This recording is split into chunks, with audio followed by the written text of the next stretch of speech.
Solenemente a paz do Senhor Jesus. Amém. Senhor, meu Deus, meu Pai, graças te damos, Pai, por mais essa oportunidade de estar na sua casa, Senhor. Glorificamos, Senhor, Senhor. Que o Senhor venha, Senhor, nos abrir novamente, glorificamos, Senhor, a poder mais aqui, Pai. Porque o Senhor é bom e misericordioso, Pai. Pai, Senhor, a tua palavra, nós venhamos aprender, Senhor Jesus. Fala, Senhor, nosso coração, nossa mente, nessa noite. Nós queremos mais, Pai.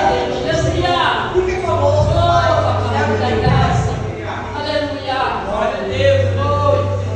Palmas bem fortes, bem forte. Louvando e glorificando o nome do Senhor. Pode se assentar, glória a Deus. Todos trouxeram glória a Deus. Diga glória a Deus. Eu trouxe meu melhor, glória a Deus, meu melhor. Eu creio que Deus, Ele tem grandes coisas para fazer no nosso coração. Vamos do 8 mesmo, 8 verso 1. Todos estão felizes com o Senhor Jesus? Deus é maravilhoso, Deus é fiel. Eu quero louvar a Deus pela vida de cada um dos irmãos que está aqui nessa noite, para nós encerrarmos o estudo sobre Amós, o nosso amado vaqueiro, boiadeiro, que saiu do seu afazer do dia a dia, estava quietinho no campo, cuidando dos seus boizinhos, cuidando da sua plantação de figo, que era do que ele vivia, temente ao Senhor, para levar uma mensagem para países estrangeiros, para reinos estrangeiros, as 10 tribos do Reino Norte, e lá ele sofreu bastante ao ser rejeitado. Mas nós vamos finalizar agora o capítulo 8 com o versículo de número 1, e depois nós vamos ver o capítulo de número 9. E eu até botei aqui, irmãos, o reloginho para mim não passar no horário, e nós vamos, se Deus quiser, até o final de semana terminar essa aula, mas assim, hoje não consegui terminar a televisão, já está todos os cabos aí, você pode dar glória a Deus, aleluia. Vai ficar mais fácil, tanto para nós que pregamos aqui, para as irmãs que cantam, se querem observar dentro, e para quem tem a sua oportunidade, se quer ler, vai ficar bom para a glória do Senhor. Mas eu não consegui, porque no meio do trabalho estragou minha furadeira. Eu creio que o irmão trouxe, o Raul trouxe a dele, vou terminar até o final de semana. Amém, meus irmãos? Amém. Nós vamos glorificando o nome do Senhor Jesus, E eu gosto disso. Por meio de uma televisão, cada canto da igreja, para todo mundo acompanhar. Isso é uma estratégia pedagógica. Tem nenhum professor? Tem. Rafael. A pedagogia ensina que a nossa mente ela aprende melhor com recursos audiovisuais. Você lê, você ouve. E melhor ainda se você anota. Então aquilo grava na sua mente. Então eu gosto disso e quero que os irmãos aprendam cada vez mais a palavra do Senhor Jesus Cristo. E eu estou pensando até em fazer um questionáriozinho no final de cada profeta para ver o que os irmãos aprenderam. E não vai valer colar, como o Santo está dando risada. A irmã Biga também. Vou fazer um questionáriozinho para ver como foi o aprendizado, irmãos? Então, em nome do Senhor vai sendo glorificado. Amém, meus irmãos? Como foi falado aqui pela pessoa, que ensino, irmão, é uma coisa para poucos. Pregação da palavra de Deus, irmão, é poucos que têm amor à palavra do Senhor Jesus. E a Josi falou que em todas as igrejas que ela foi, só se fala de bênção, de vitória, mais nada. E sabemos que o que muda mais é a palavra do Senhor Jesus, irmãos? Então, e a oração e a presença do Senhor. Realmente, hoje de manhã, parecia que tinha várias pessoas aqui dentro, mas eu creio que os anjos do Senhor estavam aqui no nosso meio. O coração encontrei do Senhor não deixará ser lançado fora da sua presença, E o nome do Senhor vai ser glorificado. Vamos ver então Amós, capítulo 8, não vai ser o versículo 1. E olha só como condiz isso com o que foi falado aqui para a Maísa, com o texto que nós vamos ler, verso de número 11 ou 12, deixa eu ver aqui. 11, vamos ler 11, só com o tema base.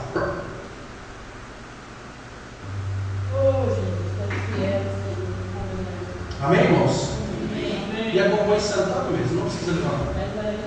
Eis que vem dias, diz o Senhor Deus, em que enviarei fome. Isso, vocês estão ligados. Eis que vem dias, diz o Senhor, em que enviarei fome sobre a terra. Fome de comida? Não. Fome de quê, irmãos? De ouvir a palavra do Senhor. E virarei fome sobre a terra, não de pão e nem de sede de água, mas de ouvir as palavras do Senhor. Então Amós está dizendo, vai chegar um tempo que vocês vão querer ouvir Deus e Deus não vai falar mais. Né? Vai chegar um tempo que vão procurar algo de ensino, vão procurar uma igreja, vão procurar a palavra, vão procurar Deus, vão procurar, e isso não vai ter. Óbvio que isso aqui é para aquele tempo, né? Também é para o nosso, mas todos os livros proféticos apontam para o Senhor Jesus, mas também está falando da época que eles não queriam ouvir os profetas. Eles mandaram embora os profetas, todos que apresentaram lá, você vai embora daqui, nós não queremos te ouvir, né? E isso é perigoso quando alguém diz, eu tenho uma mensagem de Deus para você, e a pessoa não quer ouvir a mensagem de Deus, ou propriamente a palavra do Senhor, ele não quer ouvir porque é uma palavra de repreensão. Mas vamos voltar para o verso 1. Quem lembra aqui que eu falei que Amós teve 5 visões? Diga glória a Deus. Nós falamos sobre 3 delas, né? Nas 3 primeiras nós falamos aqui, e agora nós vamos falar da 4ª visão. A 4ª visão está no capítulo de número 8. Está no versículo 1, começa a falar-se sobre essa visão. E olha só o que diz: o Senhor Deus assim me fez ver, e eis que um cesto de frutos de verão, repita comigo, um cesto de frutos do verão.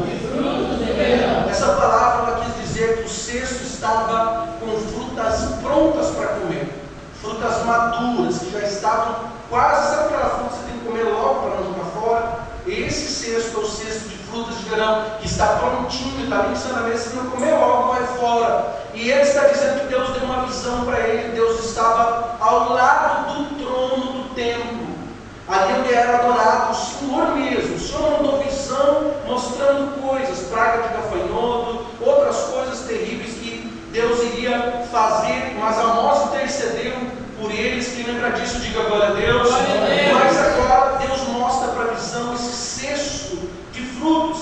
E o que Deus quis mostrar a Amós? Que já estava pronto para ser consumido. Israel já estava com aquele cesto pronto para ser consumido. Quer dizer o quê? Vocês não ouviram a voz de Deus, então vocês vão ser consumidos pelos inimigos. Vocês estão prontinhos, do jeito que eles querem, vocês estão prontos para ser consumidos. Verso 2, por favor. Eu preciso terminar os 2 capítulos hoje, irmão. Preciso, vamos lá. Eu vou segurar esse ponteiro aqui em nome do Senhor Jesus. Eu vou tirar essa pica, em nome de Jesus. E que vês, Amós? Disse o Senhor. Eu vejo um cesto de frutos do verão. E o Senhor me disse: chegou o fim sobre o meu povo Israel, nunca mais passarei por ele. Então Israel era como aquele cesto de fruto que estava prontinho para ser consumido. E o Senhor disse: eu não vou mais ir avisar nada para eles, não vou mais nem perder tempo, eles não querem me ouvir. E isso foi terrível. Nós vamos ver depois as consequências deles não quererem ouvir a voz de Deus. 3, verso 3. Mas os cânticos do templo naquele dia serão gemidos, diz o Senhor. Multiplicar-se-ão os cadáveres, em todos os lugares serão lançados fora, em silêncio. Ao invés de eles cantarem, irmão, vai ter, sabe aquele velório que ninguém faz barulho por respeito, porque o luto é grande? Já viu um caixa de som no velório? Quem já viu? A não ser que tudo bom, né? Mas geralmente é um silêncio, porque alguém morreu. Uma situação ali de luto está tão grande que, ainda mais se é uma pessoa muito querida. E aqui está se dizendo que em vez de ter cantos como eles tinham para as festas, vai ter tanto cadáver, que em todos os lugares ninguém vai nem saber de quem que é os corpos. Vai ter um silêncio tão grande, que eles vão ter um temor muito grande do que estava acontecendo, e eles jamais acreditariam que isso iria acontecer, né? A maior desonra que eles poderiam ter é não ter um velório digno. Isso é a pior desonra para um judeu até hoje, é não ter um velório digno. E isso é quando José de Arimateia viu que Jesus seria jogado num canto, ele disse: não, Jesus não merece morrer assim. Ele foi lá e comprou uma sepultura nova para Cristo, pagou um preço altíssimo. Eu não me recordo mais se alguém vai lembrar o preço, mas era aí perto de 100 mil reais, o nosso valor hoje. Muito caro, sepultura nova, porque ela era feita dentro das rochas, então era caríssimo. E ele comprou, disse: não, Jesus não vai morrer de forma indigna. E eles tinham essa preocupação, mas o Senhor disse: não, é tudo sem velório, vão ter um silêncio gigantesco por causa da vossa jactância, por causa da vossa idolatria, por causa do falso culto de vocês e por não ouvirem a minha voz. Quem está acordado, diga glória a Deus. Agora, o pior de tudo, irmão, eu espero que aqui dentro não tenha ninguém aqui como esse versículo 4. Eu espero em nome de Jesus, irmão, espero. Vamos ler, por favor. Ouvir isso, vós que anelais o abatimento do necessitado e destruís os miseráveis da terra. Preste atenção. Os comerciantes gananciosos e opressores exploravam os miseráveis. Nós já pregamos isso aqui. Eles tinham prazer de abrir os seus comércios porque os pobres não tinham como pagar. Então ele cada vez mais tinha bens. Por exemplo, se eles vendessem essa botija de azeite aqui por R$10 e o camarada não conseguisse pagar, pela lei ele teria que se tornar escravo daquele comerciante. E eles estavam querendo isso, eles estavam dizendo: tomara que aquele cara não me pague. Quem está entendendo, diga glória a Deus. Tomara que ele não me pague, porque aí eu vou ter mais escravo, vou ter trabalho de graça por um frasquinho desse. É só um exemplo que Deus está dizendo: vocês querem isso, vocês anelam isso, abater o necessitado, isso eu não quero mais, eu não aguento mais, eu não suporto mais. Chega um dia, irmão, que Deus se levanta em favor de quem é justo nessa terra. Chega um dia que Deus diz: o meu povo não, os que são fiéis não, porque no meio dessa terra tinha gente, vamos ver mais depois, nem todos foram presos. Alguns foram, ficaram na terra mesmo desolados, e eu quero crer no meu coração que era esse povo que ainda tinha um pouco de temor do nome do Senhor Jesus. Versículo 5, então, eu vou andar mais rápido que foguete, dizendo: isso aqui é terrível, irmão. Isso aqui é tenebroso. Talvez acho que a pior coisa que o povo judeu já fez na Bíblia, dizendo: quando passará a lua nova para vendermos o grão? Você sabe quando era a lua nova, irmãos? Era quando eles faziam as festas. Eles faziam as festas que fazem até hoje, as festas de Pentecostes, de Páscoa, e eles eram obrigados a participar. Quem está entendendo, diga glória a Deus. Não fosse os cultos, você tem para aqui. Hoje nem todo mundo vê, mas para os judeus faltar, o cara já é quase deserdado da família, não pode. Aí salvo causa de morte, mas tem que estar lá. E eles estavam dizendo: quando é que vai acabar mesmo isso aqui logo? Porque eles estavam 7 dias sem trabalhar. O prejuízo nas vendas era muito grande. E eles estavam dizendo: como é que vai acabar logo isso aqui, essas festas, para nós irmos vender? E ele dizia: o sábado, quer dizer o quê? No sábado para eles, até hoje, eles não trabalham. O sábado é sagrado ao Senhor. Para eles estão crendo no Antigo Testamento até hoje, eles creem nisso. E naquela época mais ainda, a lei de Moisés, e eles queriam que o sábado acabasse logo para no domingo abrir de novo as lojas de ganhar mais dinheiro. Eles estavam tão ansiosos pelo lucro, pelo poder, pelo dinheiro, que eles queriam que as festas do templo acabassem logo, que o sábado passasse logo para eles ganharem dinheiro. Olha só, para abrirmos os celeiros de trigo, diminuindo o... Vamos lá, quem está acordado? Diminuindo o... Eu poderia ter trazido aqui, quem souber o que é um efa vai ganhar um presente. Um efa de trigo. Quem lembra dos irmãos mais antigos da roça, quando você colhia a plantação de milho, trigo, pegava um litro dessa garrafa PET, enchia dentro, fechava, né, garrafinha PET, era mais ou menos assim. Lá eles fazem até hoje, mas é uma garrafa diferente como essa. Não é essa de PET de 2 litros, eles botavam dentro esse efa ali e vendiam essa quantidade. E eles diminuíram o efa. Olha só o que eles faziam. Eles diziam: não, em vez de pegar uma garrafa de 2 litros, eu poderia ter trazido, eu não trouxe.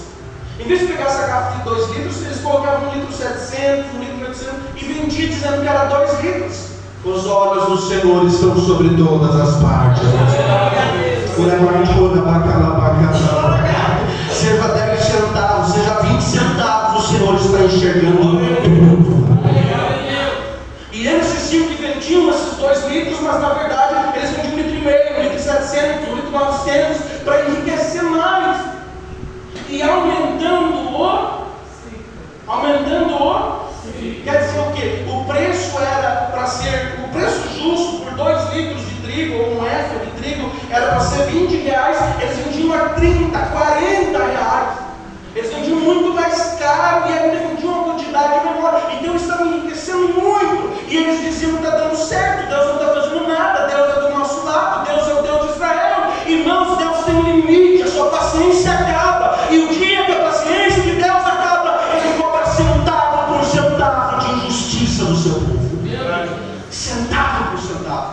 Ele perdoa uma multidão de pregações, mas quando ele vai cobrar, irmão, ele vai cobrar daquele palavrão que a gente falou, ó, há não sei quanto tempo atrás, ele não se desculpou com Deus.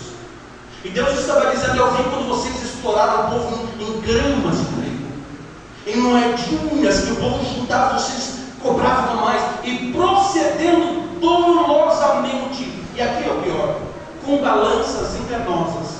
Eles configuravam as balanças, irmão, aquela balança antiga, sabe?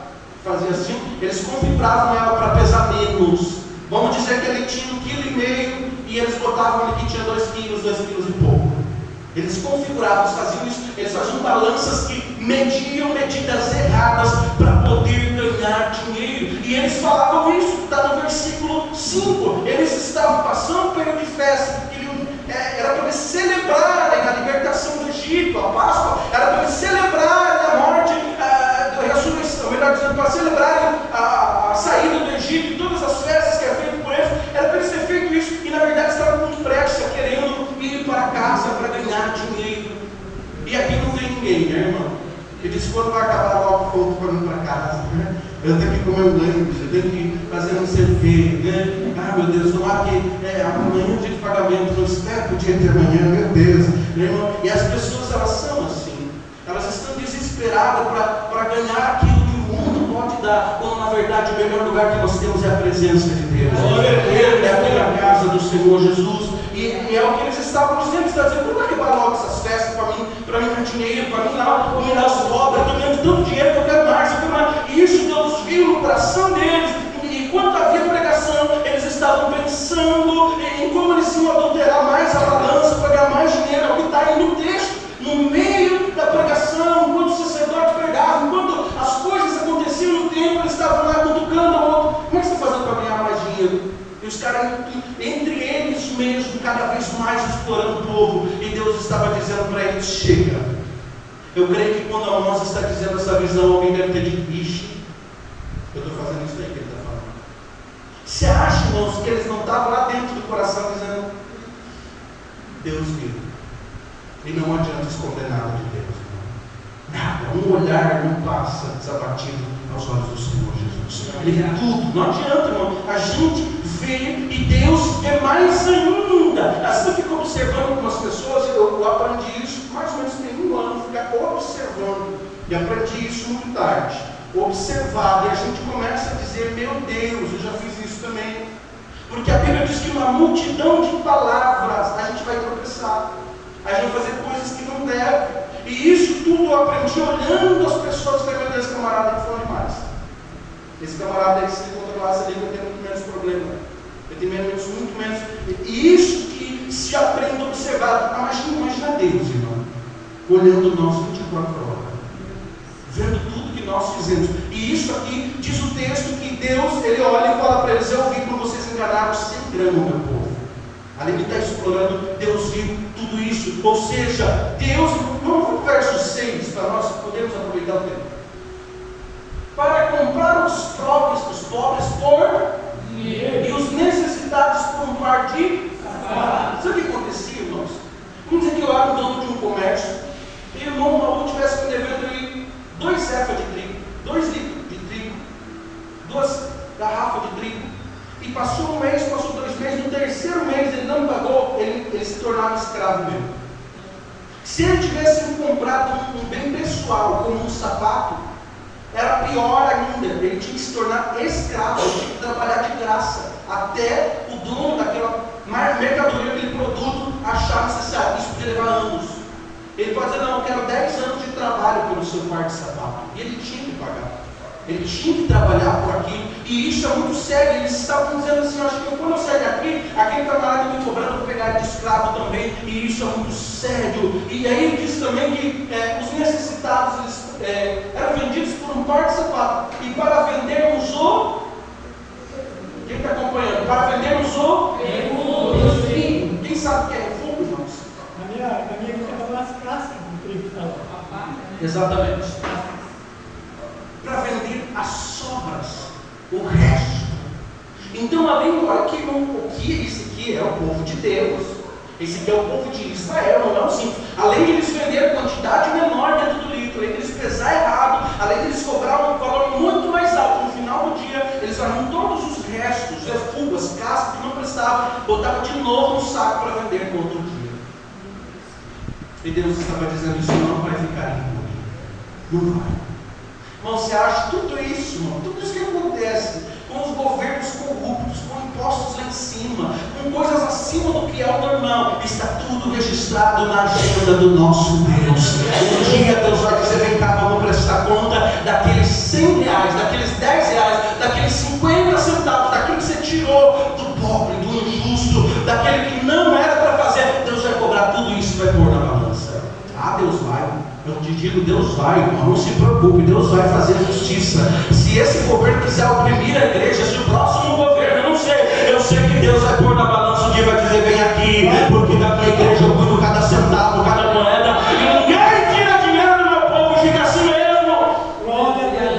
Verdade isso, irmão. Deus odeia injustiça. Então vamos continuar, por favor, o próximo versículo.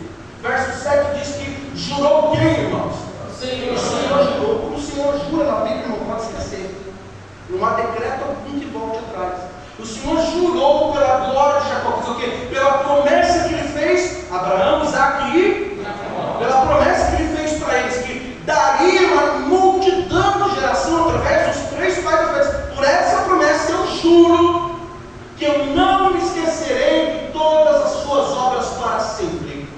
Assim como eu prometi para vocês que vocês seriam uma nação gigantesca, que vocês seriam como as estrelas do céu, eu não vou esquecer o que vocês fizeram com os pobres. Não vou esquecer, nunca. É Deus dizendo para vocês: vocês vão ter que pagar o preço por causa disso que vocês estão fazendo. E isso é muito sério, quando Deus decide cobrar alguma coisa de alguém. Não adianta, irmãos, é muito sério. Versículo 8 e 9, por favor. Por causa disso não estremecerá a terra, e não chorará todo aquele que habita. Certamente levantar-se-á toda ela com um grande rio, e será agitada, e baixará como o rio do Egito. O que farei em Israel é comparado a um terremoto, Deus estava dizendo. Resumindo esse versículo, quando acontece um terremoto e ninguém sabe para onde ir, não sabe o que está acontecendo, vai se esconder mais das vezes, é mais ou menos isso. E o versículo que está no 9, por favor, irmão, aí.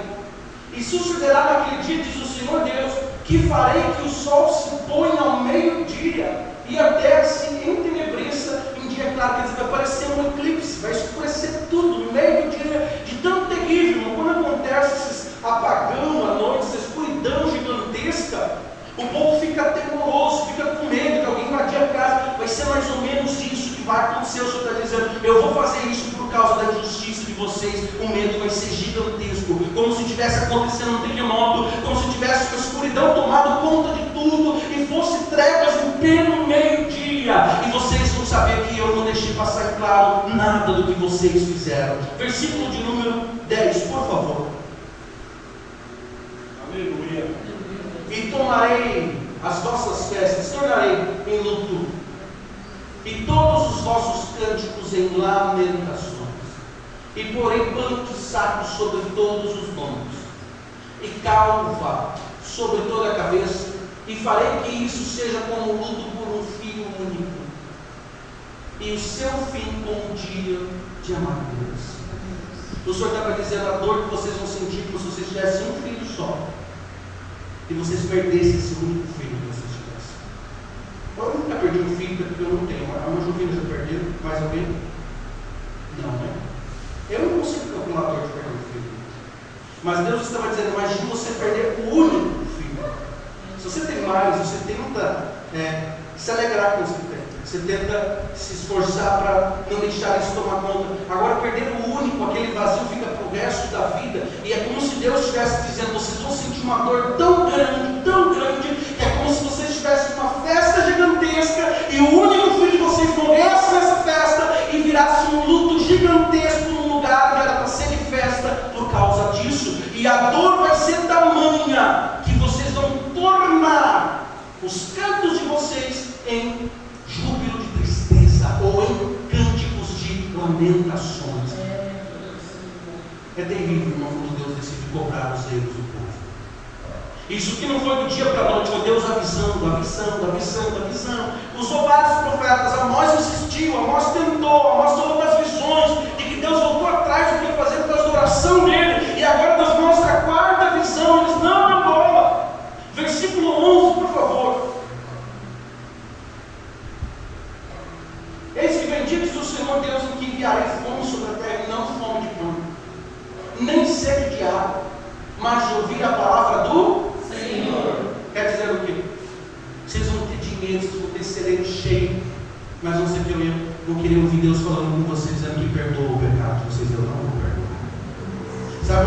quer chegar na igreja e ouvir Deus falando que eu estou com você. Você falhou, mas eu estou contigo. Eu já tive isso, eu tive. E eu falhava, eu ter vários erros, e Deus falar comigo, eu ando com você, estou cuidando de você. E a pior coisa é quando você não ouve Deus falar. É triste. Quando você ora, sabe a igreja, você faz campanha, sabe de igreja em igreja, você busca Deus para ver se Deus fala com você, Deus não vou falar. E o que Deus estava dizendo para eles assim, mais 20 dias, eu estou falando, diz o Senhor, em que eu vou enviar uma fome gigantesca para vocês quererem me ouvir, vocês quererem ouvir a palavra do Senhor, vocês quererem ouvir a voz de Deus, vão ter sede. Quem já ficou com sede? Sede mesmo, não de você ficar aqui 1 hora, 2 horas, muita sede mesmo. Você acha que tem gente que mataria por fome de água. A sede é terrível. A sede eu acho que é pior do que a fome, porque o nosso organismo ele vai tomando, comendo o que tem, né? Vai se alimentando o que tem no corpo. Mas a sede é rapidinho, você não aguenta. Você chega até alucinações com a fome que a sede. E o que o Senhor estava dizendo para vocês vão ficar com a vontade de me ouvir, uma fome gigantesca, uma sede gigantesca de me ouvir, e não vou falar mais com vocês. Por quê? Porque eu já enviei os meus profetas e vocês não ouviram a minha voz. Versículo de número 12, por favor. A pior coisa que pode acontecer com a igreja não é não ter ar-condicionado. A pior coisa que pode acontecer com a igreja não é essa. Não ter um carro luxuoso aqui. Ou pior ainda, nós podíamos ter o melhor templo dessa cidade, de ser conhecido no Brasil e no mundo, mas Deus não falar dentro da igreja. É a pior coisa que poderia acontecer. E é o que Deus estava dizendo: vocês têm os melhores templos, vocês têm os lugares mais lindos, eram os templos maravilhosos, eram templos colossais que eles tinham, mas inclusive já tinha sido construído o templo de Salomão aqui, irmãos. Quem me ouve, diga bem. Amém. Era construído, lindo, maravilhoso, bonito. Salomão fez um templo que é incontável o valor que ele gastou com utensílios de ouro, muito lindo, mas Deus não falava lá dentro. Deus está dizendo: vocês vão me procurar, mas não vai adiantar nada, porque eu não vou falar mais com vocês. Louve a Deus, porque Deus ainda fala com a sua igreja. Nem que seja para arrepiar o corpo, nem que Deus te rebente no meio, você quebrado mesmo, você diz: obrigado, Deus, por falar comigo. Louve a Deus, porque Deus só repreende quem Ele ama. Deus ama quem repreende, não quem abençoa. Você já pode pensar isso? Não é? A Bíblia não diz que Deus abençoa quem Ele ama. Não. A Bíblia diz que Deus faz o quê? Diga a glória a Deus, aleluia. Então, se Deus está te batendo, irmão, Ele te ama mais do que se Ele te desse tudo que você está precisando. Oh, aleluia, louvado seja o nome de Jesus. Uma mãe e um pai não demonstram para o filho que ama ele tanto que ele quer. Demonstra como? Pegando uma vara no meio da rua das mais grandes. Esses dias o ônibus caminhou 1,5 km, irmão, para achar uma vara bem grande assim. Por amor. A gente quer a mão de Deus nos abençoando e acha que sinais de bênção são sinais de amor de Deus. E sinais de amor de Deus, Deus diz: se corrige enquanto é tempo de você não ser. Vai chegar um tempo que eu não vou mais falar com você. E Deus vai falando. E aí nós temos aí o versículo 12: e irão errantes de um mar até outro mar. Ou seja, o Senhor vai dizendo: vocês vão do começo ao final de Israel, do norte até o oeste, vão correr por toda parte. Diz assim: será que ainda tem um profeta? Será que ainda tem um sacerdote santo? Vai dizer: não tenho, não tem mais, porque eu não vou deixar meu povo falar com a minha igreja. Vocês vão pagar o preço por não ter ouvido a minha voz. Não acharão. Vão procurar. Nesse período de prisão que eles ficaram presos, não tinha profeta. Não tinha. Teve todos no cativeiro lá preso. Não tinha. Eles queriam ouvir o profeta dizendo. Teve gente que morreu na prisão, nunca mais ouviu Deus falar. Deus está nos exortando e dizendo assim: eu estou ensinando você porque eu te amo. Eu estou te fazendo passar por tudo isso porque eu te amo. Não reclame, glorifique o meu nome por eu estar te ensinando.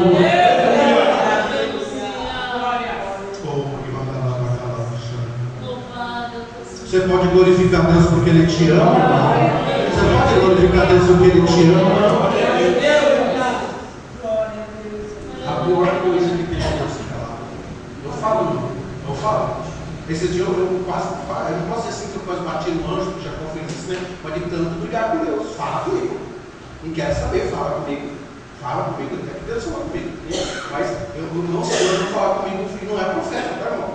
Eu não sei, talvez alguém aqui me acuse e me atire a primeira pedra. Se algum dia eu disse, não, tem um homem que orar por mim, quem lembra disso? Nunca. Nunca. O dia que nós precisar de alguém, irmão, para falar com nós, é porque nós não estamos mais ouvindo a voz de Deus. Pode dizer glória a Deus por isso, irmão? Nós temos que ouvir o Espírito Santo falando aqui, ó, não faz isso, hein? Deus não se agrada, não faz aquilo. E você dobra o joelho e diz, ó Senhor, obrigado por me ensinar a tua vontade. Deus só manda profeta sair do meio do boiadeiro e ir para o reino norte, porque você não está mais ouvindo a Deus. Então eu reclamo, Deus, tu não está mandando profeta falar comigo, porque eu ainda estou falando no teu ouvido. Que obedece e glorifica o meu nome. Escute, irmão. Versículo de número 13. Naquele dia, as virgens formosas e os jovens desmaiarão de sede. As moças bonitas eram muito ricas. Se os homens daquela terra, irmão, me escute por favor, quem me ouve diz amém. Amém. Se os homens daquela terra, irmão, exploravam o pobre, vendiam eles como escravos por causa do mar de sapato, eles não iam se prostituir com as jovens, irmão? Sim ou não? Sim ou não, irmão? Sim. E essas moças tinham muito dinheiro, eram muito bem de vida, mas até essas moças vão desmaiar de sede. Será que é sede, irmão, que Jesus está falando aqui? É água? Não. Eu quero saber se Deus ainda está no meio do povo. Cadê? Cadê o sacerdote? Cadê? Não tem. É triste, irmão, a gente querer que Deus fale conosco que Deus não está falando. Verdade. É triste, é a pior coisa que tem. Verso 14. Os que juram pela culpa de Samaria, dizendo, vive o teu Deus, ó Dan, e vive o caminho de Berseba. Esses mesmos cairão e não se levantarão. Sabe o que o Senhor está dizendo? Essa geração aqui não é a geração que veio do deserto e conhecia Deus. É a geração que foi criada adorando o bezerro de ouro. E o Senhor expressa essa mesma geração, esse mesmo povo que buscava Deus, o povo de Deus, a tribo de Dan, e buscava esses deuses estranhos. Esse mesmo povo vai cair e nunca mais vai se levantar. Sabe o que Deus está dizendo para eles e para nós, irmãos? Buscar o Senhor enquanto você pode achar. Aleluia. Deus ainda está enviando o nosso corpo, dizendo, seja mais fiel, busque a minha presença, eu quero mudar a tua vida. Enquanto você está fazendo isso, busque, ore, jejum, consagre. Vai chegar o tempo que Deus vai dizer, eu não vou mais falar no meio do povo. Eu vou fechar as igrejas, eu vou fechar todos os tempos. Não vai chegar esse tempo, irmão, mas estamos pertinho desse tempo. Eu digo para vocês que o mar do Espírito está muito próximo do fim de todos os tempos. Ontem, ou antes de ontem, não sei, caiu em todas as redes sociais, em grande parte do mundo. Quem viu isso? Né? Ontem, né? E o povo ficou desesperado. Desesperado, parece que acabou a vida. E aí eles começaram, a maioria das profecias, a acreditar nos profetas, que vai cair os sinais de internet, todas as redes sociais, todos os meios bancários, tudo isso. E o povo se desesperou, por quê? Porque eles acham que Deus está brincando. Teve gente que voltou para a igreja, irmão. É verdade, sim. Porque começa a ver que Deus não está brincando. E que Deus está falando, eu vou passar no meio dessa terra e vou trazer justiça. Aleluia! Tem muita gente famosa na internet, irmão, que deixou de ir para a igreja para viver para as redes sociais, para ganhar dinheiro. Quando caiu aquele que disse, tua conta não existe mais. Tu acha que essa pessoa pensou? Meu Deus, e agora? E agora? O que eu vou fazer da minha vida? De certo, ela pensou, Deus está trazendo juízo para mim. Eu sei dizer para vocês, irmão, que Deus está dando sinais para o seu povo. Aleluia. Deus está avisando, dizendo, já estou chegando, se prepare, a justiça vai vir, o juízo vai vir. Deus vai cobrar de quem é fiel, irmão? Não, de quem é fiel só vai guardar a sua vida. Aleluia. Capítulo 9, para nós encerrarmos a nossa. Amós tem uma quinta e última visão. Só que a quinta e última visão é a pior de todas. As primeiras Deus mostrou gafanhoto, Deus mostrou pestes, Deus mostrou cesto de fruto, Deus mostrou, e Amós intercedeu por eles, e Deus mostrou plumo. Quem lembra disso? Estamos sendo pedidos no prumo, estava torto, estava com uma barriga, um muro, e Deus foi falando, Deus falando, a nós intercedendo. Na quarta visão, Deus disse: não, já está pronto, não tem que fazer, é com um cesto de frutos pronto, tem que comer logo, senão vai apodrecer, tem que fazer, vai apodrecer. E agora na quinta visão, eles mesmo dando ouvido para o Senhor, olha só a visão que Amós tem, e essa é a mais tenebrosa de todos. Eu quero que você, por favor, preste muita atenção. Nós precisamos dar um jeito de terminar isso em 35 minutos. Viu o Senhor que estava em pé sobre o altar. Ele vê quem, irmãos? Senhor. Agora o próprio Deus que está no meio do povo. Agora na visão, Deus não está mostrando gafanhoto para ele, Deus não está mostrando um plumo, Deus não está mostrando o cesto de fruto, Deus não está mostrando nada disso. Ele está dizendo assim: eu vi o próprio Senhor no meio de vocês. Irmão, para Deus descer na terra, não gosta dele. Para Deus descer na terra, Deus não precisa, Ele só mostra, só faz, Ele só ordena. E aqui diz que Ele estava no meio do... Ele estava no meio do... Altar. Ele viu o Senhor de pé sobre o altar. E me disse: fere o capitel. Quem tem diferente aí na sua Bíblia? Pode estar como coluna, base. Como está aí? Igual? Alguém tem diferente? Se não, leia aqui na minha.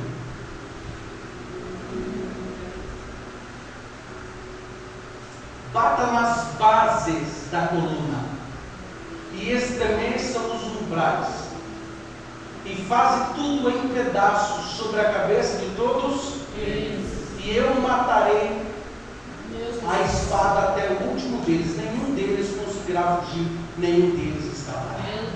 Vocês lembram quando Sansão estava preso e o povo estava oprimindo ele, os filisteus humilhando ele, chacotando dele? O que ele fez? Chacoalhou o que, irmãos? As colunas, o aqueduto, e destruiu tudo aquilo. Caiu sobre a cabeça de Deus, não sobrou um filho. É o que Deus estava dizendo assim: eu vou dar uma ordem para destruir tudo isso aqui. E agora quem está aqui não é gafanhoto, agora quem está aqui não é um plumo que está medindo, agora o próprio Senhor está mostrando, dizendo para eles, não em símbolos. Preste atenção, olha aqui para mim. Quando Salomão morreu, preste por favor atenção em 3 minutos que eu vou te dizer. Quem lembra de Davi, que era o rei que reinava sobre todo Israel? Diga glória a Deus. Beleza? Quando morreu Davi, seu filho Salomão assumiu, e Deus havia dito para ele: seu filho vai fazer um templo lindo, e tudo estava nos projetos de Deus. Mas quando Salomão morre, os 12 povos, as 12 tribos estavam todas juntas, bonitas, e o culto era normal, era lá, oferecido sacrifício. E Salomão era o mais sábio da terra, as rainhas mais poderosas, o mais poderoso vinha pedir conselhos para Salomão, e até aí tudo bem. Mas ele tinha uma cobrança de impostos muito alta. Salomão tinha, de onde vinha toda a riqueza? Da onde que vinha? Não botava da terra, impostos, era comércio, era um país bem sucedido, com muito dinheiro, tesouro nacional ia muito bem.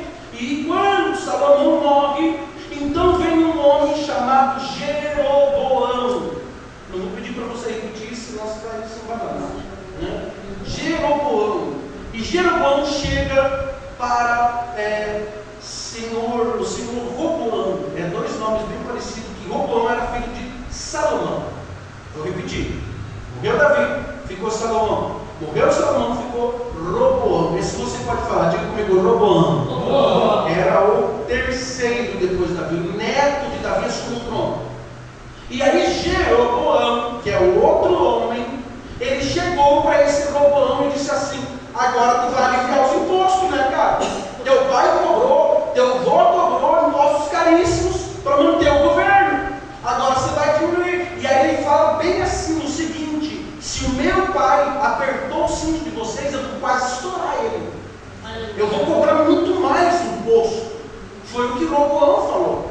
E quando ele fala isso, Jeroboão, ele levanta um motim, ele levanta como se fosse um impeachment. Ele diz: quem aqui não quer que Roboão governe sobre nós? 10 tribos levantaram. 10 tribos disseram: nós não queremos mais isso. Não queremos ser rico, mas ser pobre ao mesmo tempo. Não queremos que o governo seja rico, que era o que acontecia. E esse Jeroboão, ele até tinha boas intenções, mas ele acabou dividindo o povo, e isso foi muito sério. 10 tribos ficaram no norte. Aqui aconteceu a divisão do povo. As 10 tribos que ficaram no norte ficaram sob o controle de Jeroboão. E no sul, então, ficou Roboão com a menor parte. O neto de Davi, filho de Salomão, Roboão ficou só com 2 tribos: Dan e Jerusalém. Ele ficou com um pouquinho só. Os judeus, que nós conhecemos até hoje, são esse povo aqui, porque é a linhagem certa de Davi. Os outros 10 sumiram por causa da rebeldia de Jeroboão. Irmão, Deus, ele até perdoa o profeta, mas não mexe no que Deus falou que ia fazer. Deus falou que a linhagem de Davi ia continuar, ia acontecer, e ia vir o Messias da linhagem de Davi. Mesmo esses 10 tribos se rebelando contra o líder deles, Deus disse: de nenhum de vocês, Davi, vai vir da linhagem de Davi como eu tinha prometido. E aí o texto vai nos dizer, preste atenção, quem entendeu daqui, diga glória a Deus. Estava tudo certo, Israel estava tudo bem, é dividido. O reino norte continuou se chamando Israel, o reino sul começou a ser cuidado apenas por Roboão, que era o neto de Davi, e aí ficou só com 2 tribos, sendo Jerusalém a capital, e lá eles estavam administrando. E o que é que esse homem Jeroboão fez? Preste atenção, Jesus pregou aqui. Jeroboão entrou no reino norte, com medo do seu povo descer para as festas em Jerusalém, que era onde era para ir, onde era feito o sacrifício. Ele pegou e fez 3 sedes, 3 altares: Betel, Gilgal e Berseba. E ele colocou ali bezerros de ouro para o povo adorar. E disse: olha, não precisa vocês descerem lá para baixo do reino sul, aonde está aquele homem explorador, neto de Davi, filho de Salomão, e descer para lá, porque eles levavam ofertas, irmãos, muito dinheiro mesmo. E eles ficaram então no reino norte. O que eles faziam? Eles idolatravam bezerros, ao invés de descer lá e adorar a Deus. E aqui começou a perdição do povo. E eles começaram com idolatria, eles começaram com coisas erradas. É tudo isso que o profeta está falando. Quem me ouve, diga amém. Amém. Quem lembra de Amazias, que era o sacerdote corrupto da quarta passada? Diga glória a Deus. Amazias nunca foi sacerdote. Amazias foi Jeroboão que disse: vem cá, você tem linhagem? Tem, então você a partir de agora é sacerdote. E não era assim. É por isso que Amazias era corrupto, porque não foi Deus que escolheu, foi o homem que colocou ele no poder. E quando nós temos homens no poder, e não é Deus que coloca, o povo se corrompe no meio da igreja. E o povo se corrompeu porque não tinha um sacerdote santo. Ao contrário do reino sul, que fazia tudo certinho, bonitinho, mesmo com impostos altos, mesmo com taxas altas, eles continuavam fazendo tudo certinho. E isso, então, Deus levanta nós lá do reino sul, que já foi explicado isso aqui. E ele vai lá para o reino norte, e Deus vai pegar vocês para o coração. Porque vocês estão idolatrando a falsos deuses, desejos de humor. Vocês estão com. E esse Deus apareceu no meio de um desses altares. Vocês estão entendendo agora? Diga glória a Deus. Deus desce no meio daquele altar feito por eles, lá no reino norte, para eles não descerem ao sul adorar, e diz: agora eu vou destruir as colunas desse templo, porque esse nunca foi o templo que eu quis. E quando isso acontece, irmão, Deus começa o julgamento, começa a cobrar eles, e acontecem coisas terríveis, e agora nós vamos continuando, porque senão não vai dar tempo. Vamos para o versículo de número 2. E aí Deus começa a falar, irmãos. Não é mais de profeta, não é mais visão de gafanhoto. Deus fala assim: ainda que cavem até o inferno. Aí aqui diz abismo em algumas versões, né? Mas mesmo que a pessoa vai cavar um buraco até o inferno, vai chegar lá e Deus vai estar lá esperando ele. Porque não tem como fugir. Deus estava dizendo para eles: não tem para onde vocês fugir. Antes vocês se rebelaram, saíram lá do reino, julgaram, fizeram o próprio reino de vocês. Agora não tem para onde vocês fugir. Eu vou trazer justiça, porque eu não aceito o que vocês estão fazendo com o meu povo. Não aceito. Pode fugir para o inferno, pode abrir buraco até chegar no inferno. Olha o que Deus está dizendo: a minha mão vai tirar vocês de lá. Vem aqui com essa conta comigo agora. É Deus que estava falando no meio do altar que eles estavam idolatrando a deuses estranhos. Se vocês de algum jeito se encontrarem aí com um homem que criaram um avião, vocês forem do céu, eu vou tirar vocês do céu e vou trazer vocês, vou fazer vocês descer aqui para nós prestar conta do que vocês fizeram com o meu povo, que Deus não tem como se escapar.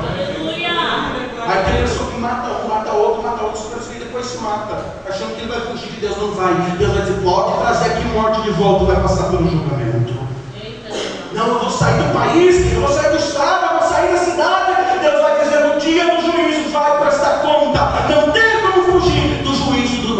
ouvidos, meus irmãos. É por isso que é melhor nos obedecermos à voz do Senhor. Louvado seja o nome do Senhor Jesus. Versículo 3. E se esconderem no cume do monte mais alto lá de Israel.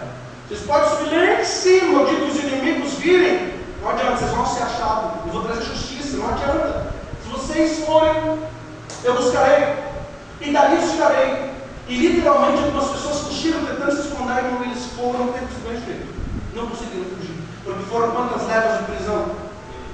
3. Primeiro os mais importantes, segundo, mulheres e crianças, e depois sobrou só um restinho aí, e depois lá no Reino Sul, que nós vamos ver depois, eles levam Daniel, eles levam os homens mais importantes, os maiores profetas, sacerdotes, também vão presos, porque também depois se rebelaram e não ouviram mais a voz de Deus. Vamos continuando.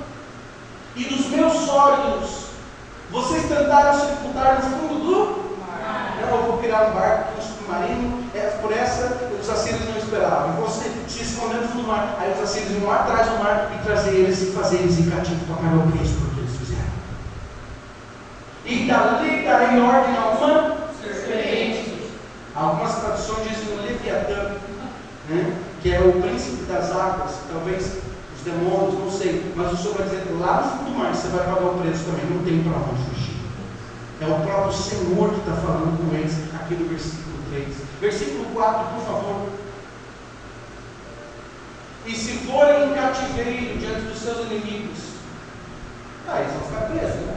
Comendo todo dia, o Senhor vai dizer, não, eu vou dar uma ordem para que alguém entre lá dentro da cadeia e mate você. Você não vai se escapar do juízo pelo que você fez com o meu povo. Não vai se escapar. Isso que Deus estava dizendo.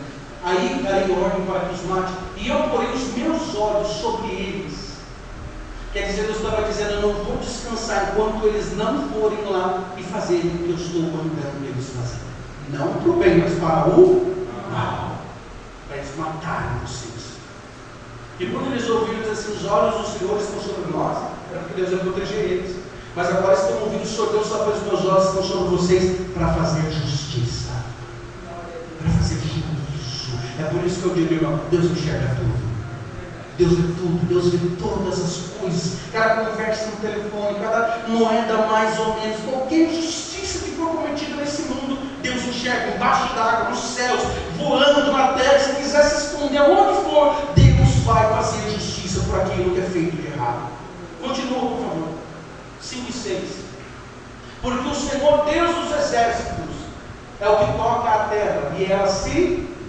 Olha o que Deus está fazendo para eles. Olha aqui que me ouve. Deus não está falando para eles, se eu fizer isso aqui na terra, ela vira nada. Vocês não sabem o que eu sou.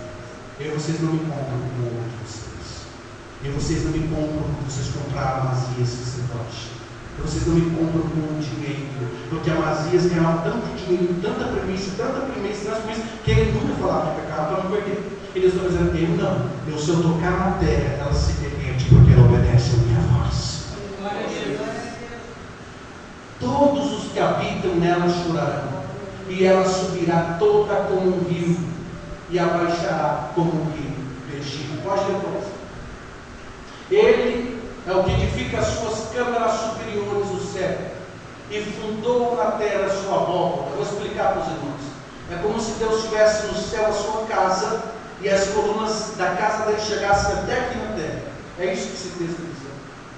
E o que chama as águas do mar e os derrama sobre a terra, o Senhor é o seu nome. Aqui Deus está falando com eles a palavra hebraica, o tetragrama Yavé, que nós conhecemos, que é o nome pela qual Deus se apresentou a Moisés lá, quando deu a revelação da palavra. E quando Deus se apresentava para eles, dizendo assim, o Senhor é o meu nome. Ele estava dizendo assim, quem está falando com vocês é o mesmo Deus que falou com Moisés, e vocês seguem essa lei de Moisés. Agora o negócio ficou mais tremendo, mas consegue ver? Não é mais a voz. Eu conheço quem é. Não é mais o pastor que está puxando minha orelha, não é mais o profeta, não é mais, é o próprio Deus que desceu aqui e está dizendo, eu quero conserto. Aleluia!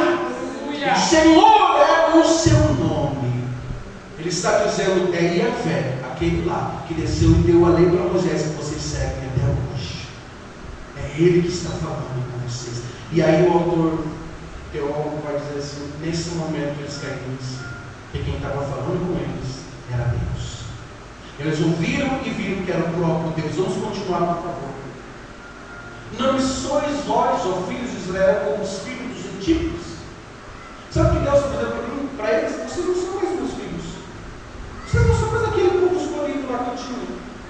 Que eu dei para Moisés, esse é meu povo agora. E eu vou ser o seu Deus. Vocês não são mais. Vocês são igualzinhos os etíopes. Os etíopes eram o povo mais longe que tinha de Israel, que nem conhecia Deus. E Deus está dizendo, vocês são que nem eles agora para mim. Vocês não me obedecem para mim, vocês não são mais meu filho. É tão terrível isso que Deus disse para eles, vocês não são mais meus. Vocês se tornaram servos de Mamon, do dinheiro. E diz o Senhor. Não fui eu que tirei vocês do Egito. Sabe o pai, irmão, com filha pronta. E o pai diz assim, meu Deus, tu não lembra o que eu fiz para criar você? Tu não lembra o que eu sofri para cuidar de você? E bate aquela tristeza no filho, meu Deus, o que eu estou fazendo com meu pai e com a minha mãe? É mais ou menos isso. É o Senhor dizendo para eles assim, vocês não sabem quem eu sou? Fui eu que tirei vocês do sofrimento do Egito. E vocês se tornaram igualzinho a eles. Vocês viram o Egito explorando vocês. Vocês lembram que vocês passaram fome, que vocês comiam restos, e agora vocês estão fazendo a mesma coisa com o povo de vocês. Vocês não são mais meus filhos. Vocês são iguais aos etíopes.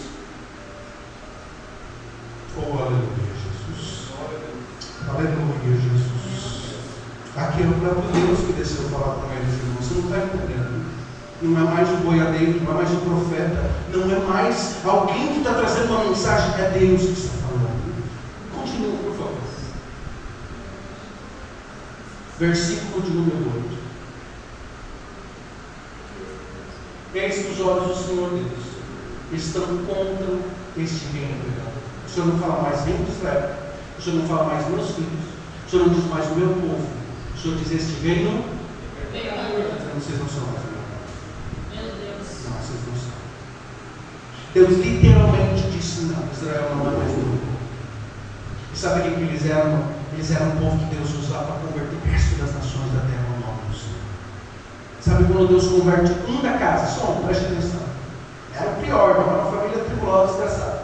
Ele era o pior, que mais bebia, mais fedia nas calçadas, tantos entrou. Deus vai lá, salva e traz para eles. Para quê, irmão? Quem sabe dizer para quê? Converteu mais. Para os outros olhar e dizer, se Deus fez isso aí com o Joãozinho, então vamos entregar para ele também. Israel era para ser essa, era para dizer, olha quem Israel era, nada. Israel não é nada, irmão. Nada, Israel não veio do Egito, não tinha nada. Não era nada. E Deus fez eles um povo gigantesco, o faraó ficou com medo, que várias nações ficaram com medo, porque eles tinham a arca de Deus, a presença de Deus, eles tinham o poder de Deus, e eles tinham medo daquele Deus de Israel. E quando se falava nas guerras, quem que é? É o Deus de Israel que venceu a batalha. Então o Deus deles era conhecido, e Deus estava dizendo, vocês não são mais o meu povo, vocês são um povo pecador agora. Sabe quando Deus fala assim para uma pessoa, cara, eu te tirei do meio da lama, para você ser um exemplo para a tua família, esse povo fazer o que você fazer. Como é que eles vão se converter agora? E Deus está dizendo para você, talvez você é um único. E Deus está dizendo, não desiste, é você que eu vou usar. Aleluia. Para mudar a tua família, para mudar a tua casa. Tudo que o diabo quer que você seja um reino pecador, um reino que voltou atrás, um reino que envergonhou o nome de Deus. Deus está dizendo, não faça isso, porque ainda é tempo. Aleluia. Ainda é tempo de você ser um exemplo para a tua família. E eu destruí. Sabe como tudo doeu para Deus isso aqui? Deus tentou de todo que é jeito. Deus tentou avisar de todas as formas. Eu destruirei de sobre a face da terra. Isso se cumpriu, não? Até 80 anos atrás Israel não existia. Quem sabia disso? Levante a mão. Até 80 anos Israel não existia. Israel é uma lembrança da Bíblia. Como muitos povos lá antigamente era tal povo, hoje é tal povo. Israel não existia. Mas voltou, por quê? Porque Deus tinha uma promessa para Abraão. Oh, aleluia, Jesus. Porque Deus tinha uma promessa. E o Senhor fez cumprir as promessas para Jesus voltar. Cumprir a promessa dele, do povo de Israel voltar a ser nação. Aí Jesus vem. Então, por isso que nós estamos tendo, enfim, é isso assunto novo. E o Senhor disse para eles: eu vou destruir vocês sobre a face da terra. E eles ficaram. Eles ficaram quase 2.000 anos destruídos. Eles foram destruídos. Eles deixaram de ser povo. Eles tinham um pouco, judeuzinho, mas eu vou ver daqui a pouquinho, ficou um pouco. Mas a grande Israel, que venceu todas as batalhas, não existiu mais. Aquela que todo mundo tinha medo. Falava assim: tragam a arca da aliança, os soldados já se matavam, se correndo, porque sempre eles vão morrer. O Deus de Israel ia vencer a batalha. E quando eles perderam isso, Deus disse: não, eu vou sair do meio de vocês. Aí diz esse versículo no final: ponto e vírgula, repita comigo: ponto e vírgula. Ponto e vírgula. Repita comigo: ponto e vírgula. Ponto e vírgula. Mas não destruirei de todo a casa de Jacó. Diz o Senhor. Sabe o que Deus está dizendo? Que tinha alguém lá no meio que disse: Deus, e eu? Ora, vai me chorar, eu ainda oro, Deus, eu ainda busco, eu ainda jejuo. Você está dizendo: ponto e vírgula. Você não vou destruir, eu vou trair juízo. Não se preocupe, sobre o teu tio, sobre a tua tia, sobre o teu familiar, sobre o teu parente que não me obedece mais, mas você eu vou guardar por causa da minha promessa na tua vida. Você está entendendo o que Deus está falando aqui? Tem pessoas que infelizmente Deus vai trazer juízo. Tem filhos de alguns dos irmãos que infelizmente Deus vai trazer juízo. Tem pessoas que o marido Deus vai trazer juízo, a esposa, o irmão, o tio, o pai, a mãe, Deus vai trazer juízo. E aí você se pergunta: Deus, mas e eu tenho uma promessa, está dizendo, ponto e vírgula. Você não, você eu ainda lembro da promessa que eu fiz para você. A promessa que eu fiz para quem? Jacó. Hoje mandava para cá. Eu ainda me lembro dos fiéis. O Senhor está dizendo nessa noite: eu ainda me lembro de quem é fiel. Se você é fiel, não se preocupe, Deus vai te conservar no meio dessa guerra. Aleluia. Louvado seja o nome do Senhor. Versículo de número 9, por favor. Porque eis que darei ordem e sacudirei a casa de Israel entre todas as nações, assim como se sacode grão no. Quem tem diferente na sua Bíblia? Versículo de número 9. 9. Quem tem a palavra peneira? Ninguém? Então vamos continuar por causa do horário. Isso aqui é o perigo deles, olha aqui para mim. Quem trabalha numa obra sabe disso que é uma peneira. Você peneira para quê, irmão? Para que você peneira, irmão? Tirar o quê? Deus está dizendo: vocês fiéis, eu vou fazer isso aqui. Toda sujeira vai sair, mas os fiéis vão ficar aqui na palma da minha mão. Deus estava dizendo isso. Sempre caia na terra um só. Deus estava dizendo: o justo não vai passar por isso. O santo não vai passar por isso. E foi chegado em uma conclusão, irmão, que teve pessoas que não foram para o cativeiro e ficaram aqui em Israel e algumas em Judá, por causa da promessa que Deus tinha. Os fiéis, irmão, passam pelo crime, passam pela primeira. Opa, pode tirar, tem 2, 3, mas tem, ainda é fiel a palavra do Senhor. Ainda é fiel a Deus. Então você acha que Deus não destruiu esse país ainda por quê? Você acha que esses governos corruptos que tomaram conta do mundo não tomam conta ainda do Brasil? Por quê, irmãos? Tem ainda umas igrejinhas de porão que dobram o joelho e buscam a face da presença do Senhor. Ainda tem. Isso eu disse: eu vou peneirar, mas não vai perder um só de quem é fiel. Pode continuar, por favor. Todos os pecadores do meu. Opa, olha Deus fazendo uma distinção.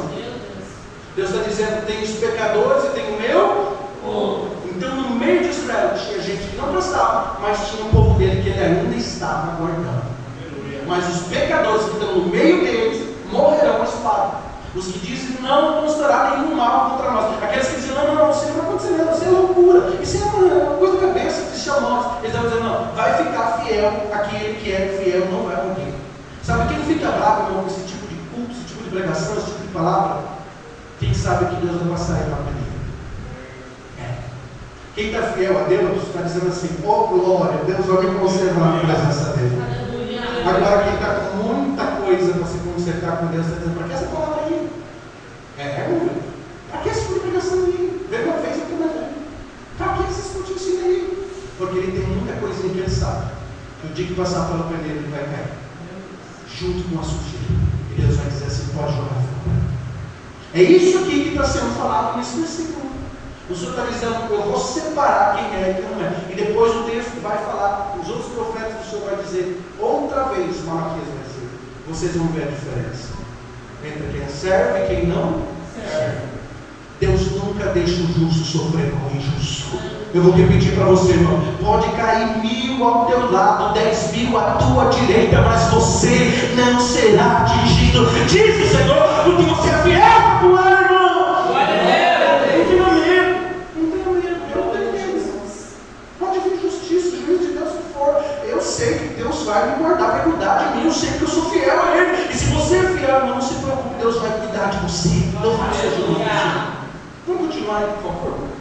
Naquele dia, repita comigo: naquele dia, tornarei a levantar o tabernáculo caído de Davi. Olha aqui para mim. Sabe o que Deus está prometendo aqui? Isso aqui está falando da vinda de Jesus, aqui nós já vimos. Olha aqui para Ele vai dizer: essa divisão que vocês fizeram, ninguém no norte, ninguém no sul, eu vou acabar com essa palhaçada. Meu povo é um só. Quando Jesus voltar, ele vai acabar com essa mesma palhaçada. Igreja isso, igreja aquilo, igreja aquilo, igreja aquilo, igreja aquilo. Então, dizendo: não, eu vou acabar com essa palhaçada. Meu povo é um só, a casa de Davi. Os escolhidos vão ter. Eu fiz a promessa lá para Abraão: esse é o meu povo. Eu levantarei o tabernáculo caído e repararei as suas brechas. E tornarei a levantar as suas ruínas e edificarei como nos dias da antiguidade. Ele está dizendo assim com alegria através da boca de Amós, lá na visão que ele teve no meio do altar: mas vai chegar um dia que eu vou reunir de novo o meu povo fiel para adorar o meu nome. Oh, aleluia! Deus está trazendo esperança àqueles fiéis e dizendo: não tema, vai chegar um dia que vocês, eu vou reunir de novo e vocês serão meu povo e eu serei o vosso Deus, diz o Senhor dos Exércitos. Aleluia! Eu vou trazer de volta, vou reunir de volta o meu povo. Versículo de número 12: para que possuam o restante de Edom e todos os gentios. Quero que você repita comigo: todos os gentios. Todos os gentios. Que são chamados pelo meu nome. Sabe o que o Senhor está dizendo aqui? Nesse versículo 12, esse versículo 12, eu e você estamos incluídos na profecia de Amós. Você sabe o que Deus estava dizendo? Deus estava dizendo assim: vai chegar um dia que vocês vão voltar a ser o meu povo, e o restante das nações do mundo vão olhar para vocês e querer servir a Deus também. Era a vontade de Deus, o plano de Deus, desde o começo, que eles fossem exemplo para as nações, dizendo: eu quero o Deus de Israel. Nós falamos até hoje, nós somos o Deus de Israel, irmão. Sim ou não, irmão? Sim ou não? Sim. Nós queremos o Deus de Israel. E é o que ele está dizendo: vai acontecer isso, vai vir de novo no meio do povo, eles vão de novo voltar a ser exemplo. Versículo 13 e 14. Tanto que hoje em Israel não, tudo certinho, né? Bonitinho, judeus, eles fazem toda a lei, tudo certinho. Não é que nem esse povo que de Amós não, eles fazem tudo bonitinho. E nós olhamos para eles, a Bíblia manda. Nós olhamos para eles, porque eles são o povo escolhido. E nós entramos pela incisão de Cristo. Cristo nos enxertou. Cristo colocou nós no meio dos escolhidos. Você pode dar glória a Deus, aleluia, irmão? Cristo restaurou Israel e nos enxertou no meio. Glorifique a Deus por isso, porque você faz parte do povo escolhido por Deus. Você não era de Deus, você não era noiva, e Cristo te colocou ali no meio por causa da sua promessa. Você não sabe 613 leis, você não sabe os livros, você não participou do sacrifício judeu. Não, você entrou porque Cristo morreu por você na cruz do Calvário, e agora você faz parte da igreja. Versículo 13 e 14, nós finalizamos. Consegui. Louvado seja Deus. Mas aqui eu pulei aqui, eu fiz externo, não olhei para a minha agenda, senão eu ia falar muito. Aqui, vou virar de volta. Eis que vem dias, diz o Senhor aqui: o que lavra alcançará ao que segue. Presta atenção aqui. Olha o que Deus está dizendo: não, o povo de Israel hoje é o povo mais próspero do mundo. Aonde, pastor? Nos Estados Unidos. Olha o tamanho de Israel e a prosperidade deles. Se você botar numa escala, Israel é muito mais rico do que os outros países do mundo. mais, porque eles são um povo pequeniníssimo e tem o maior sistema de defesa antiaérea do mundo. Eles têm uma tecnologia que nenhum outro país tem. E Deus estava dizendo: vai chegar o tempo que meu povo de novo vai ser tão abençoado que as outras nações do mundo vão olhar para ele e dizer: quem é o Deus desse povo? É o Deus de Israel. É o Deus de Israel. No mundo inteiro se conhece Israel. No mundo inteiro. E isso que o texto está nos dizendo, eu preciso finalizar. O Senhor disse: vai chegar um tempo em que vocês vão lavrar e plantar, um atrás do outro. E quando você vai plantando, o outro já vem atrás colhendo. Olha só o que Deus está falando para eles. A prosperidade vai voltar para vocês. E essa palavra não é para os pecadores, é para o seu povo. É para eles que Deus está falando. Não tem medo. O juízo é só para quem não quer obedecer. O juízo é só para quem está enganando, para quem está usufruindo o pobre, para quem está fazendo maldade e não quer me ouvir. Para vocês vai chegar um tempo de prosperidade. De novo. Aquele que pisa as uvas, lança a semente, os montes destilarão o mosto. Quer dizer que vai ter muito, muito, muito, muito. E todos os outeiros se deitarão. Versículo de número 14, por favor. E trarei do cativeiro o meu povo. O Senhor está dizendo: se você ainda assim se arrepender lá no cativeiro, pode ser que eu dê uma chance para você. Aleluia! Como Deus nos ama, irmãos. Aleluia! Como Deus nos ama. E a Bíblia vai nos dizer, e eu quero finalizar agora, irmãos, com esse último versículo. Tem 15? Aqui. 15. 14, depois do 15. 14 nos fala o que aconteceu depois de 70 anos, eles foram libertos. Mas eu vou resumir a história para vocês, presta atenção. Depois dessa profecia de Amós, quem me ouve diz amém. Vou finalizar uma coisa agora, tem 8 minutos. Amós profetizou, voltou para o seu reino, não deu certo, eles não obedeceram. 30 anos depois, quanto tempo, irmãos? 30 anos depois, os assírios invadiram lá e destruíram tudo.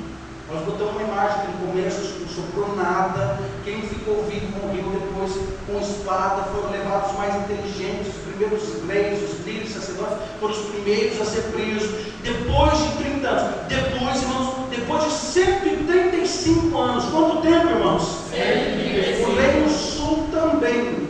As 10 primeiras tribos foram todas, em 30 anos, foram todas levadas cativos pelos assírios. Depois desse tempo, os babilônicos se tornaram o maior poder do mundo, e eles tomaram até a Síria, onde estava o povo de Israel, e tomaram o reino sul também, onde estava lá Jerusalém, que nós conhecemos até hoje, e levou eles presos. Foram todo mundo, não sobrou um judeu, um israelita, nada.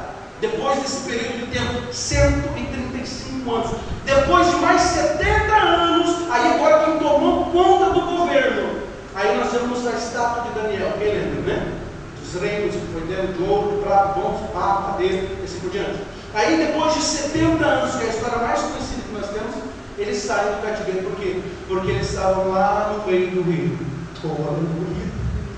Quem sabe lavando um escravo dizendo: ah, que saudade do tempo que nós era servo de Deus.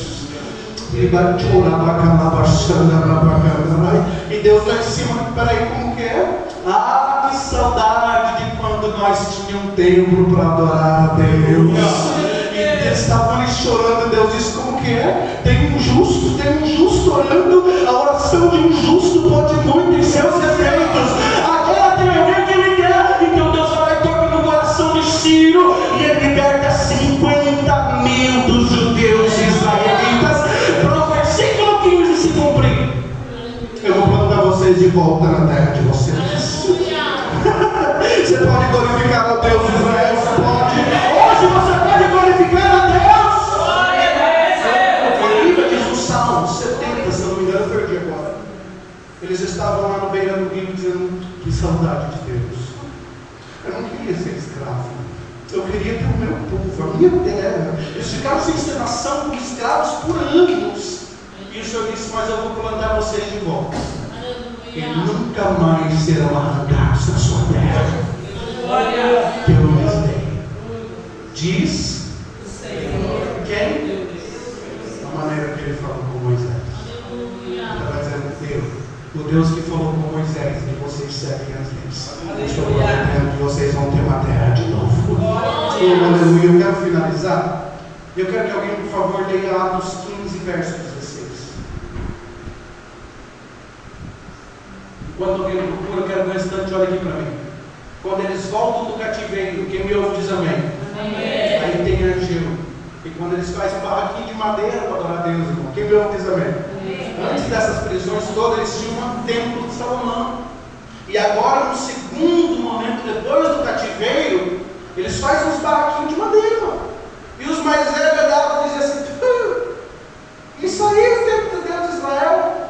Aí Deus toma a boca do profeta e diz: a glória dessa última casa, vai ser muito maior do que a primeira. E alguém prega isso para dizer que Deus vai prosperar, que Deus não. A glória desse templo simples, depois de um povo que foi cativo, depois de um povo que me desobedeceu, nesse lugar eu vou derramar a paz do Senhor, eu vou derramar a abastança. A glória dessa última casa será bem maior. E foi lindo, irmãos. O que Deus fez nesse lugar foi muito maior do que Salomão fez. Muito. Deus levanta Neemias, é lindo, irmão, escravo. Eu me emociono, Neemias, escravo. Ele diz: eu preciso fazer alguma coisa, meu povo está lá destruído. Ele ora, jejua 3 meses. Ele pega a autorização do Leão da Xerxes e ele vai e luta com o Sanballat, que talvez que era os líderes da época, e ele reconstrói os muros. Ele leva a Bíblia e ele diz: eu vou ensinar de novo a lei de Deus, eu vou pregar de novo a lei de Deus.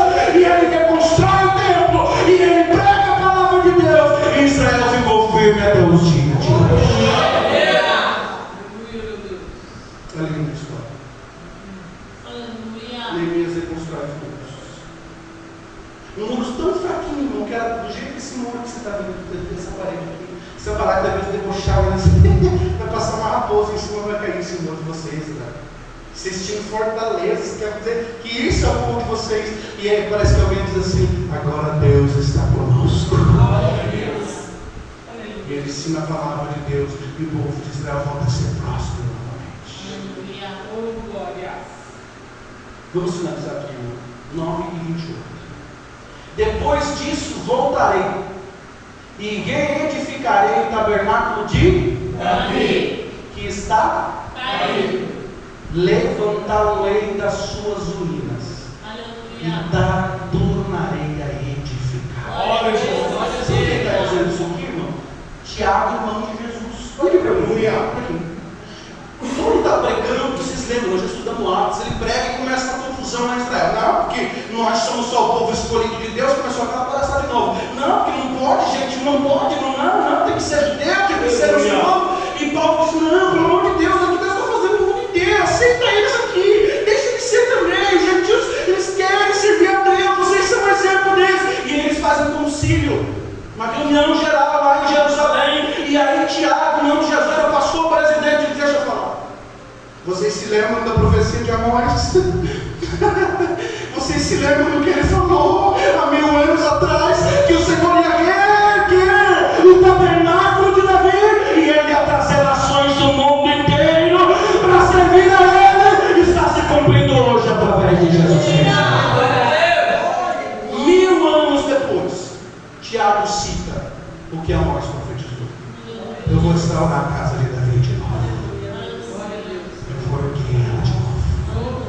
E se você ler todo o capítulo 15, você vai ver que Paulo volta alegre, dizendo: vocês podem agora servir a Deus como judeus.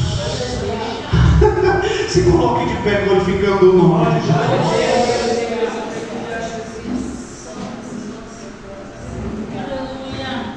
Eu não sei você, irmão, mas eu me emocionei demais com a história de Amós. Eu não sei você, irmão, mas hoje tem gentil no meio dos judeus crente, porque Jesus usou a vida desse homem para dizer: daqui 1000 anos eu vou restaurar Israel de novo, vocês vão ter de novo um lugar de adoração, e todas as nações da terra vão voltar e me servir. Eu não sei você, irmão, mas esse Deus nosso é o Deus que está conosco. É o Deus que falou para Abraão, Isaac e Jacó que vocês vão ser o meu povo, vocês serão uma nação até o final dos tempos escolhida. Jesus está voltando. Já se cumpriu essa profecia. Hoje nós temos milhares de crentes espalhados pelo mundo, adeptas ao Senhor Jesus Cristo, que Cristo nos faz ser também como o povo gentil, como o povo de Deus, filhos de Deus. E a única coisa que falta é Cristo vir buscar a sua noiva. Jesus disse: eu vim para os meus, mas eles não quiseram, então eu vou lá para Foz do Iguaçu, numa igrejinha pequena. Alguém ajudou aqui quando eu te amar? Não é, né? Então você só está em Cristo porque Ele te amou para você. Você só está em Deus porque Cristo resolveu te amar. E Amós profetiza, pega o seu livrinho, sua Torá e vai embora lá para o Reino Sul de novo. 1000 anos depois. E nós aqui, 3000 anos depois. Você não sabe o impacto do que Deus pode fazer através da sua vida. Amós não viu, Amós morreu logo depois. Amós não viu Deus trazer do cativeiro e fazer uma igrejinha simples de madeira e agora ter Deus descer ali dentro. Amós não viu o povo gentil podendo entrar no meio dos judeus e dizer que eles são filhos de Deus, mas a profecia que Deus usou a vida dele se cumpre até o dia de hoje. Você está aqui porque Deus usou a vida dele para dizer: vai chegar um tempo que Israel vai voltar a ser exemplo para o mundo e várias pessoas do mundo vão se render a Deus através dele. Quem sabe o teu ministério agora não está fazendo diferença. Amós foi expulso de Israel, quase preso. Quem sabe ele voltou lá. Eu tenho certeza, vou finalizar, 9h31. Eu tenho certeza que Amós voltou lá para a terra dele, os bois já tinham sido vendidos, voltou lá. Para que, Deus? Para que você me tirou daqui? Obrigado, desculpa, bacana. Para que? Não está registrado, mas eu tenho certeza que na sua mente ele disse: ninguém me ouviu. Teve um que me ouviu. Ninguém estudou a minha pregação. Eu achei que ia chegar lá para ir no norte todo e se converter. Só me tirou aqui da minha terra para fazer tudo isso e não aconteceu nada. Se ele estivesse vivo para ver, ele veria tudo que Deus fez em 3.000 anos. Mas eu digo mais para você, irmão. Um dia você vai chegar no céu e vai dizer: Amós, você lembra daquela profecia? Eu faço parte desse povo que você profetizou. Amós não enxergou, irmão, não viu. Mas o que ele fez para o reino de Deus foi gigantesco. Eu quero orar com você nessa noite. Pai, eu glorifico o teu nome, Senhor, pela vida desse homem. Eu quero glorificar a Deus por Jesus Cristo, pela sua palavra, mas glorificar o teu nome por Amós, Senhor, que largou suas fazendas. Deus, quem faria isso? Quem largaria sua fazenda, Senhor, para atravessar para um país estrangeiro, em qual você não tem nome aonde, e profetizar que Deus iria trazer justiça e ninguém ouvir a sua mensagem? Senhor, talvez Amós não viu com os seus olhos, mas ele enxergará na eternidade que vale a pena obedecer a voz do Senhor, vale a pena falar a verdade, vale a pena pregar a palavra, vale a pena não negociar e vender a pregação por dinheiro, vale a pena ser fiel a Deus, vale a pena, vale a pena, vale a pena, vale a pena, Senhor, mesmo que ninguém se converta, vale a pena ser fiel a Ti. Meu Deus, é tão extremo que a história de Amós, que 1000 anos depois Tiago fala dele, e Tiago, irmão do nosso Senhor Jesus Cristo. O que está acontecendo hoje, irmãos, é o que Deus usou a boca do profeta Amós há 1000 anos atrás. Que o Senhor ia nos reunir para trazer para o seu povo gente de toda parte da terra. Senhor, e a partir daquele momento nunca mais os judeus expulsaram os cristãos. Nunca mais. Nunca mais, nunca mais, nunca mais, nunca mais. Hoje nós podemos chegar em Israel, entrar lá dentro e ver a casa de Davi. Chegar lá e ver o Deus de Israel. Não nada aquela ideia. Nós podemos ver, Senhor, quem o Senhor é. O Senhor é o Deus de Israel. O Senhor é o nosso Deus. Por causa da bendita pessoa do Senhor Jesus Cristo. Nós não podemos dizer o Deus dele, não, o nosso Deus. O nosso Deus. Por causa da profecia de Amós. Nos ajuda a entender se que talvez o nosso ministério não dá fruto nem no propósito, mas daqui a alguns anos ele vai frutificar de uma maneira, ele vai dar tanto fruto, assim como Tiago, líder maior da igreja em Jerusalém, disse: eu não sei o que está acontecendo. É o que Amós profetizou comigo anos atrás. Senhor, nos ajuda a ficar fiéis como Amós, servindo a Ti integramente, Senhor, independente do resultado. Se ninguém se converter, se ninguém mudar de vida, se nada acontecer, o maior de todos os privilégios nós temos que é ser fiel ao Senhor. fiel assim. Senhor, dos próximos profetas que nós vamos estudar, venham ser tão edificantes como a nossa foi na nossa vida. E eu tenho certeza que esse povo, assim como eu, nunca mais vai esquecer da vida desse homem que foi fiel ao Senhor até o fim. Que o teu nome seja glorificado em nossa vida, assim como foi na vida de Amós. E você dá uma salva de palmas bem forte, bem forte.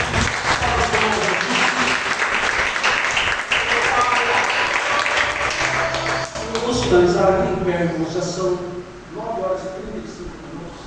Peço perdão para os irmãos. É a segunda quarta-feira que eu passo os objetivos, mas é muito importante isso aqui. Isso é muito importante. E nós vamos estudar depois, Neemias, Esdras. Tudo que aconteceu foi maravilhoso. Porque Deus conservou os fiéis. Os fiéis Deus conservou. E o Senhor sempre vai conservar o seu filho. Vamos para casa abençoados. Sexta-feira temos um culto poderoso aqui. Se Jesus não voltar, esse testemunho não acabará. Estaremos aqui sexta-feira, cultuando o nome do Senhor que nos fez permitir, irmão, ser chamado povo do Deus de Israel. Deus é maravilhoso. E assim, continuando nossos trabalhos, amanhã tem oração, amanhã sexta também, sábado então é à noite, a oração principal. E domingo então nossa Santa Ceia em nome do Senhor Jesus. Faça assim com as suas mãos. Vamos glorificar ao Senhor por esse culto, vamos com os nossos lares abençoados em nome do Senhor Jesus Cristo. Que a graça do nosso Senhor Jesus Cristo, o amor de Deus, as doces consolações do Espírito Santo, seja com nós todos. Nós dizemos amém.